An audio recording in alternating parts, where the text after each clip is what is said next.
I'll bring you up to speed with all that, including business and sports. But let's start right there with the doctors' strike, where doctors across the country are expected back in hospitals this Thursday after the Kenya Medical Practitioners and Dentists Union and the national county governments finally signed a return to work formula agreement on Wednesday, effectively bringing to an end their 56-day strike. KPDU Secretary General, that is Deputy Atala, directed doctors to resume work within 24 hours, even as the national and county governments committed to fully implement the agreed deal.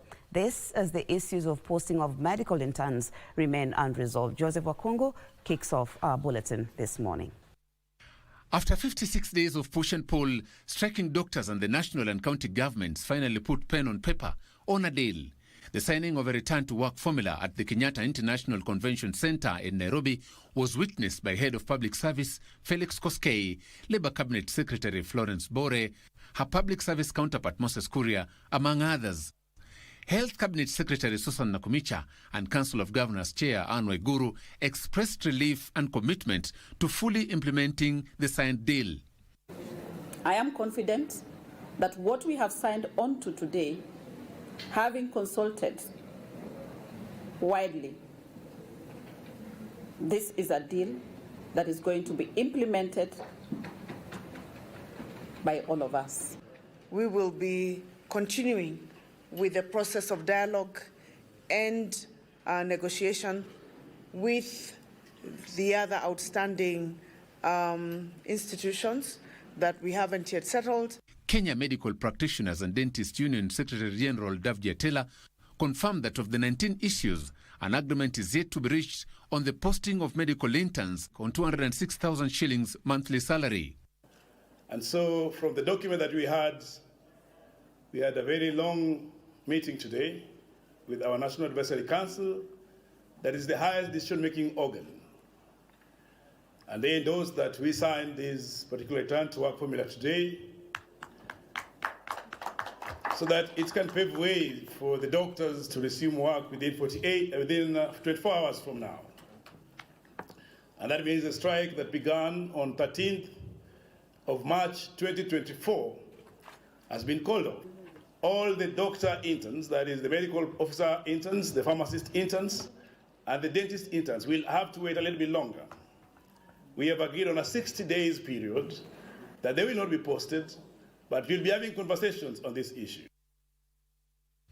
Governors have also implored striking clinical officers to end their month-long strike ahead of a meeting set for Tuesday next week, aimed at reaching a consensus on the demands. Thank you, Joseph. Now, schools will resume officially on Monday, the 13th of May, 2024, for the second time now, the after it was postponed by 2 weeks. President William Ruto announced the reopening of schools on Wednesday at State House, Nairobi, citing latest analysis of the weather situation in the country. Schools were to reopen on the 29th of April, but postponed due to heavy rains and devastating floods across the country. For weeks now, the country has been experiencing heavy rainfall that has led to loss of lives and properties of unknown value being destroyed in the process. However, the latest weather forecast indicates a reduction in intensity. Course of this week, towards the end, we are going to have lower precipitation across the country, and we thank God for that, because I think for the past few days, we have actually seen that manifestation of a subsiding heavy rainfall. Climate Change and Forestry Cabinet Secretary Soipan Tuya was speaking at the Kenya Meteorological Department offices in Nairobi, noted that with the reduced rainfall, the weather will be conducive for tree planting across the country to mitigate the impact of climate change. Tree growing is not just but one of the intervention areas. The strategy has enumerated several other opportunities for landscape and ecosystem restoration. And as the country gears up for the National Tree Planting Day to be marked this Friday, 10th May, the second national holiday of its kind, following the inaugural Green Holiday marked on 13th November last year, calls have been made for Kenyans to come out in large numbers and participate in the exercise. Meanwhile, 2 sisters drowned in River Ndarugo in Njoro Sub-County, Nakuru County. According to Nyumba Kumi elder Richard Mutai, Faith Chemueno and Mary Chemngetich, aged 14 and 12 respectively, were trying to cross the flooded river on Wednesday morning when they were swept. We do apologize for that mix-up of the story. I want to take that story again for you, and that is schools will resume officially on Monday, the 13th of May 2024, for the second term after it was postponed by 2 weeks. President William Ruto announced the reopening of schools on Wednesday at State House, Nairobi, citing latest analysis of the weatherman of the situation in the country, and that schools will reopen. The schools were supposed to be reopened on the 29th of April, but were postponed due to heavy rains and devastating floods across the country. Let's play that story for you once again.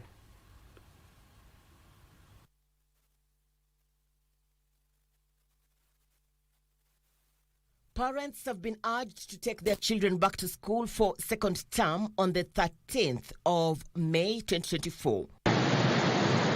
While announcing the resumption of learning disrupted for 2 weeks by heavy rains and floods, the head of state said the decision was reached out after consultation with the Kenya Meteorological Department, which has confirmed that the rains will subside in the coming days. And on the assessment of the government of Kenya, it will now be safe, and we have made adequate arrangements. We have asked members of parliament, and we have provided resources through the NGCDF for repair of classrooms and other facilities, learning facilities across Kenya, and therefore all schools will be opened on Monday next week, and therefore parents must prepare their children to go to school. The president made the remarks at State House, Nairobi during a meeting with grassroots leaders from Kajiado Central and Laikipia North constituencies, led by members of Parliament Kanchori Memusi of ODM and Sarah Korere of Jubilee, respectively, saying he was committed to working with all leaders regardless of their political affiliations to propel the country's development agenda forward, and that no region would be neglected due to its voting patterns.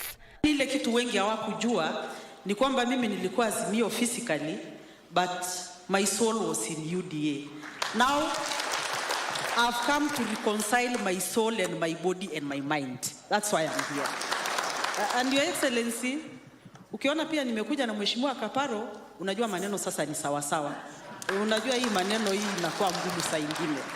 So we are not just here because we want to be in your party. We are here because we've seen you have the vision. We've seen that you will be able to change this country. Kama inawezekana, kila Mkenya apande miti 50 Ijumaa. Tupande miti milioni 200 Ijumaa. Ili tuanze safari ya kukabiliana na matatizo ya climate change ama kuharibika kwa mazingira, ndio tuweze kuzuia kiangazi na tuweze kuzuia mafuriko.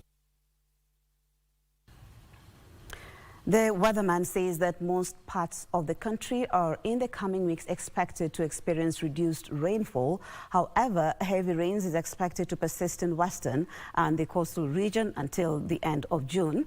In the meantime, Environment, Climate Change and Forestry Cabinet Secretary Soipan Tuya says that the government continues to support the over 57,000 flood victims by distributing relief food, assorted household items and provision of makeshift camps. So far, over 200 people have been reported dead, I beg your pardon, more than 170 injured and at least 75 are missing. For weeks now, the country has been experiencing heavy rainfall that has led to loss of lives and properties of unknown value being destroyed in the process.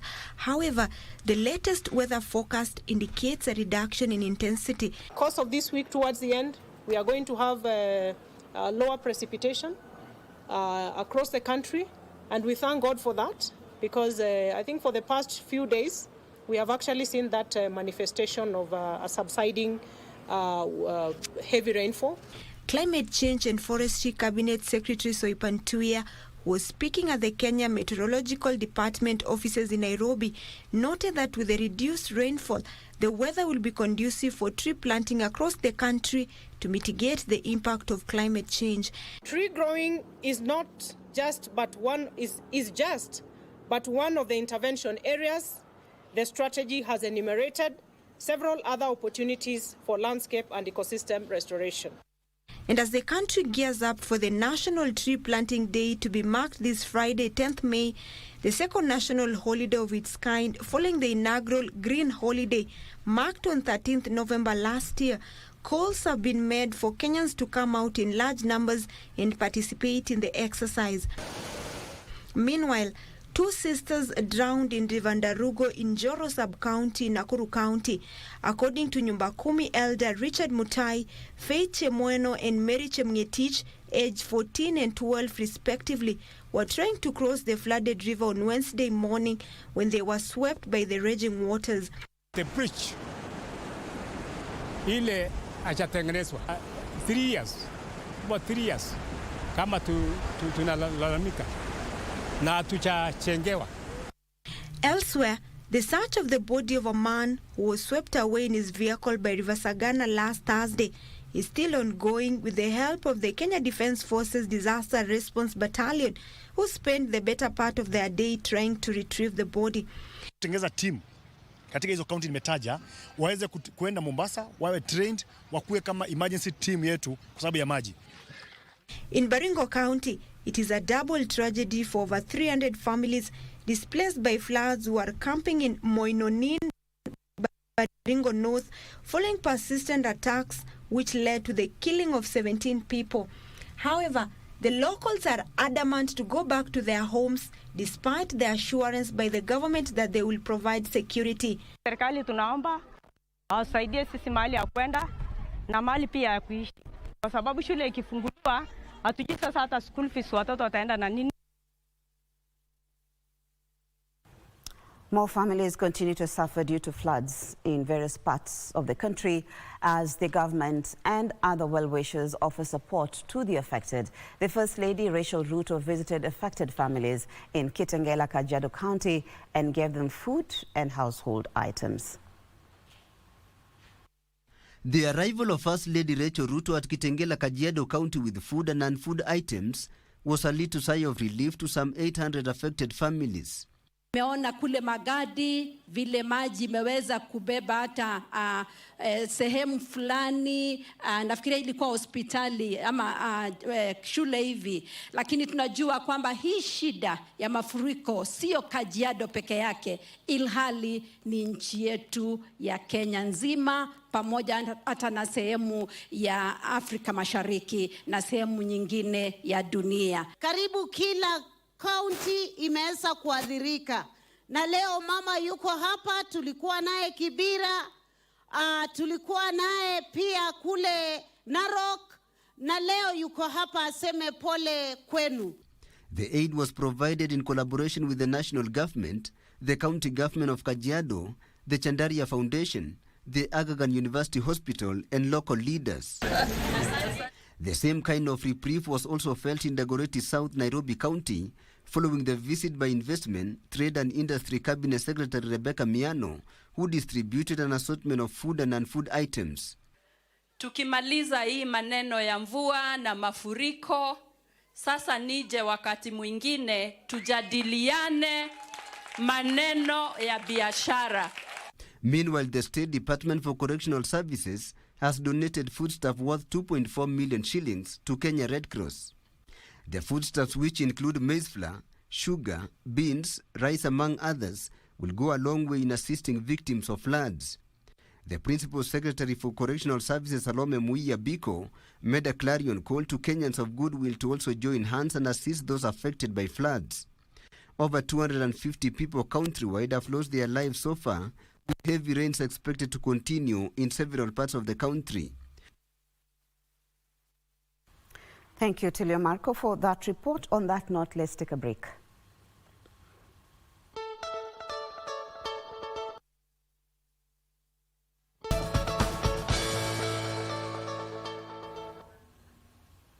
Thank you for staying with us. Agriculture Cabinet Secretary, that is Mythical Linturi, is now linking his past failed love life to the planned impeachment motion in Parliament.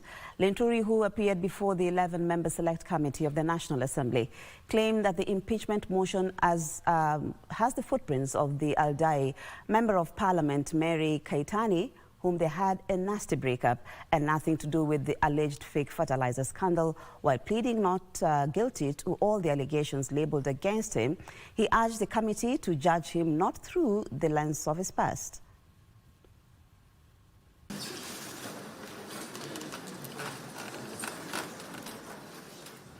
Emotions ran high in the first day of the impeachment hearing motion against Agriculture Cabinet Secretary Mythical Linturi, who appeared before the National Assembly Select Committee.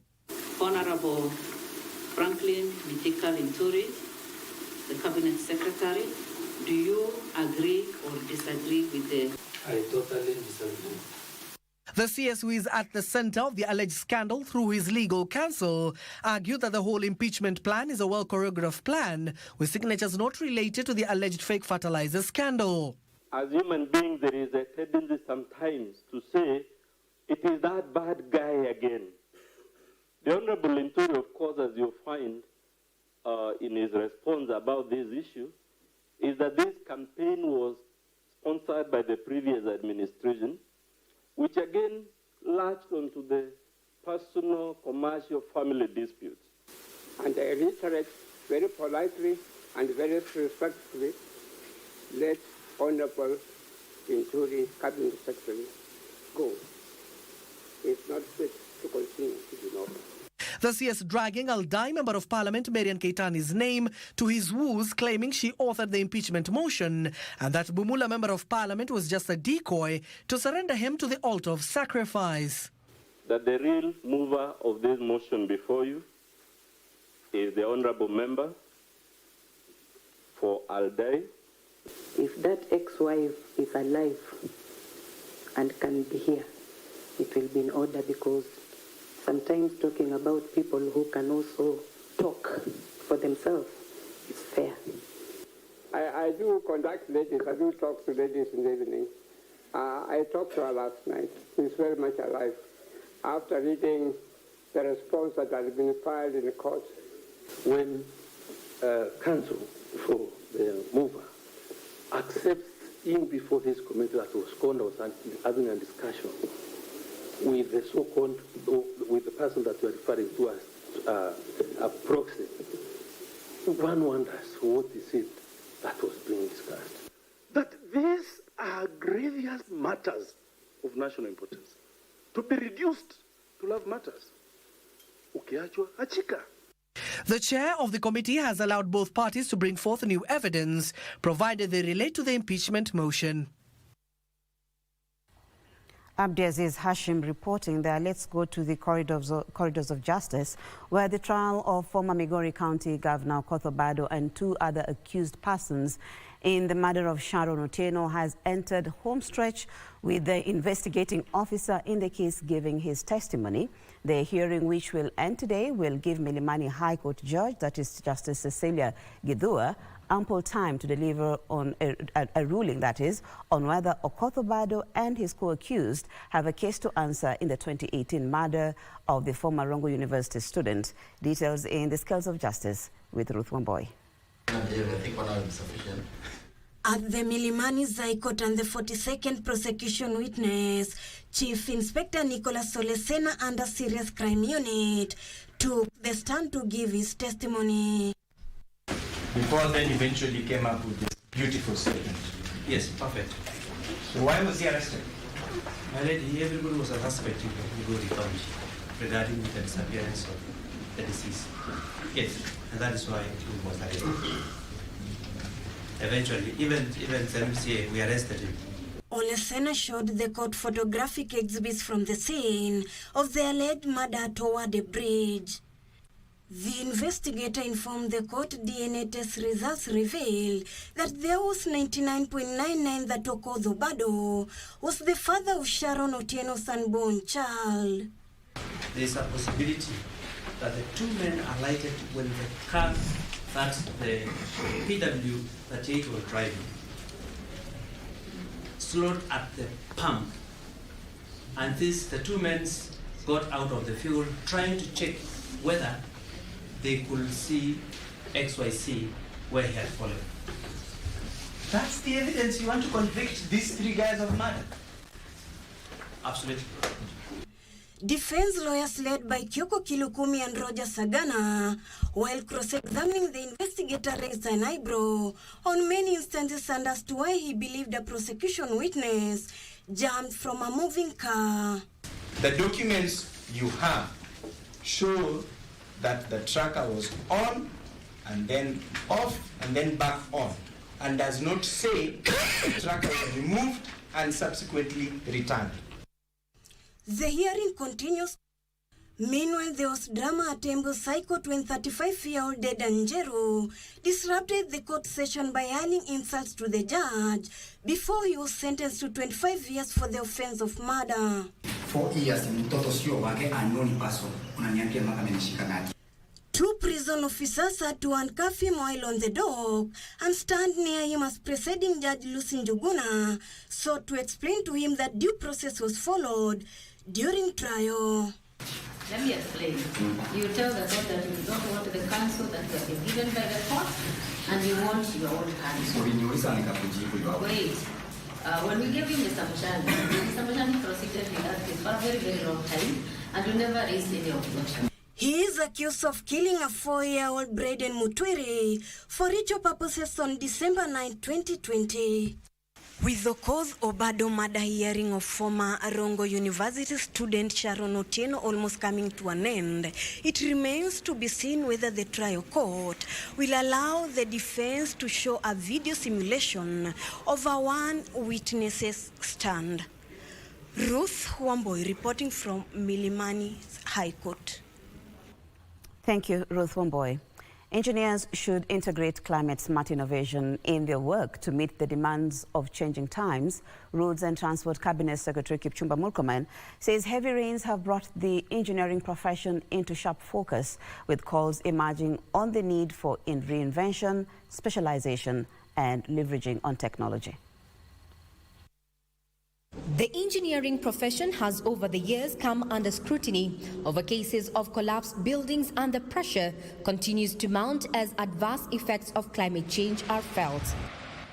We will be sitting down with the road agencies here and the other infrastructure institutions to make sure that we do proper assessment of the situation across the country. Adoption of climate-centric innovations has been identified as a solution to emerging challenges. And we will call upon all of you as engineers to provide lasting solution and long-term solution insofar as having climate-resilient infrastructure across the country. Murkomen pledged to first track the establishment of the School of Engineering for sharpening the skills of engineers. I hope at the end of our convention, we will also enhance that foundation so that 20, 30 years from now, the youngsters who stood can also have the opportunity to confront the challenges that will be facing them at that time.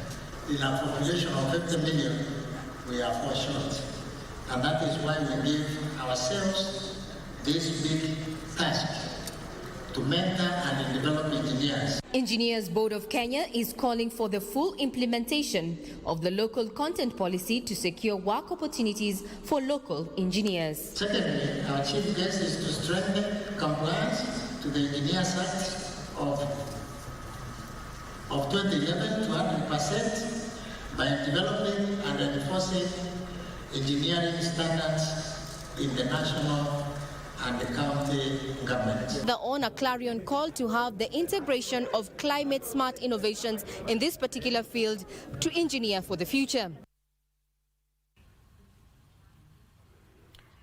Regina Manyara reporting there. Now let's look at business, where Kenya plans to increase investments in enhancing soil health to boost agricultural production. Prime Cabinet Secretary Musalia Mudavadi says there is need to replenish the country's soil nutrients through proper use of synthetic fertilizer and adoption of smart agriculture. The import bill of food in Africa is estimated at 8 trillion Kenyan shillings annually. Prime Cabinet Secretary Musalia Mudavadi believes this could be addressed through channeling more resources to soil treatment to reduce soil acidity. Therefore, we'll aim to consolidate the key outcomes and commitments that will be geared to address the widespread and long-decade decline in soil quality, a phenomenon that continues to negatively impact Africa's agricultural production. He is calling for prudent use of synthetic fertilizer and integration of smart farming into Kenya's food system to replenish soils with key nutrients. For the continent to take decisive steps to sustainably increase agricultural productivity while mitigating the fertilizer-related contributions to climate change. We are looking at encouraging farmers to use much more organic fertilizer because it is less injurious to the soil as opposed to chemical fertilizer. The forum called on governments in Africa and development partners to fund organic fertilizer startups. For a long time, we have invested in mineral or chemical fertilizers, but now it is time to invest in soil health management practices, which can actually then make us get returns that we do get from our mineral fertilizers. Agronomists are recommending intercropping as a way of replenishing the soils. Forage legumes can fix nitrogen up to 100 to 150 kilograms and more per hectare. A look at sports, where over 20 teams have confirmed participation in the ISF World Schools Cross Country Championship scheduled to take place this weekend at the Ngong Rescos. Kenya will present a strong field of 60 athletes who are geared towards a good performance at the international event.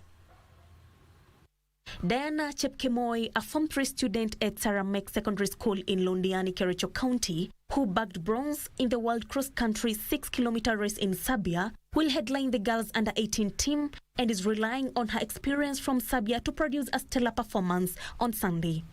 Taleta good tafika Kenya yetu na naona timu yangu wako sawa. Training tulipewa training poa na shukuru tena coaches wenye walitusaidia kwa mazoezi, wametupea program yenye inashikana na mwili yetu. Fanuel Koech, who will be racing in the under-18 boys competition, wants nothing less than a gold. The St. Francis Kimron boys E10 Form 3 student represented Kenya in the Africa under-18 and under-20 championship in Zambia last year, where he emerged fourth in the 800 meters race. Lazima tushinde hii kitu. Sababu hata kama itakuwa aje, lazima tukue top 10 wote. Juu president huko alituahidi tukishinda atatuundia sherehe huko kwake. The coaches are happy that we are running on a slightly flat course with a few obstacles, and we are also having the athletes to have a feel of the course. More than 400 athletes from various teams across the world are expected in the country in readiness for the championship, which will also entail a cultural festival. This is the first time Kenya is hosting the World Schools Cross Country, with various categories lined up, namely the under-18, under-15 and under-12, both boys and girls. Kenya, ready to combat the world. Team Kenya, ready to combat the world. That's the end of the news this morning. Thank you so much for your company. My name is Marie Yambo.